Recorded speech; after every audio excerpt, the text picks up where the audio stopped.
সুযোগ সুবিধা জালেমের থেকে গ্রহণ করে, আল্লাহ বলে অল্প মূল্য। এখন এই যে গ্রহণ করলো চাকরি, বেতন, সুবিধা, উপহার, হাদিয়া, বড় বড় পদে, অমুক জায়গায় তোরে খতিব বানাই দিব, অমুক জায়গায় তোরে চাকরি দিয়া দিব, অমুক পদে তোরে বসাইয়া দিব, এরকম সুযোগ সুবিধা আসেনি? কারে বসায়? যারে সে বিশ্বাস করে যে এইটারে বসাইলে আমার কোনো অসুবিধা। ভাই, জাত সাপ আর মাইটা সাপের ব্যবধান আছে? মাইটা সাপ বুঝেননি? যে সাপ দেখতে সাপ কিন্তু ভিতরে বিষ। ছেলে ফেলে লাচে ধরে ঘুরায়, যখন পুকুর শিশে ফেলে মাছ ধরে, তখন মাইটা সাপের লাচে ধরে ছেলেরা ঘুরায়, আকাশের দিকে সাপ মারে আর দেখে যে কদ্দুর গেল।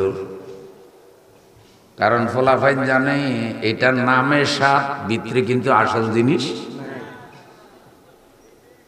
কিন্তু যেটা জাত সাপ, ওইটা যদি 1 ফুট 1.5 ফুট হয়, লেজে হাত দিবার সাহস আসেনি, দেখলেই পরে ফুস করে উঠবে।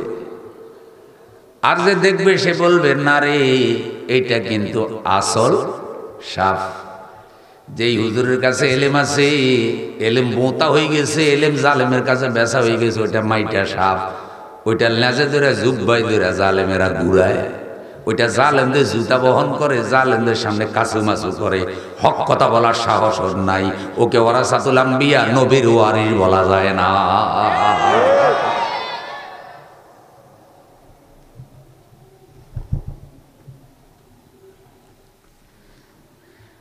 আল্লাহ তাআলা বলেন, মা ইয়াকুলুনা ফি বুতুনিহিম ইল্লান নার।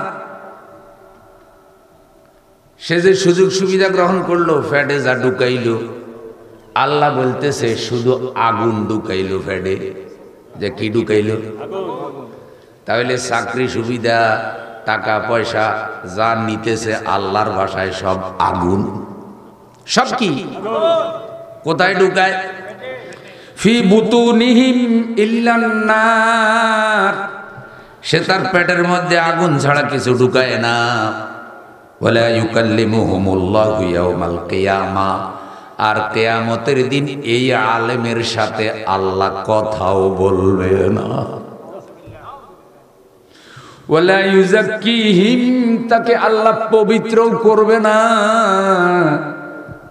ওয়ালাহুম আযাবুন আলীম, তার জন্য আছে ভয়ঙ্কর শাস্তি। অথচ আলেমের মর্যাদা কি রে বন্ধু?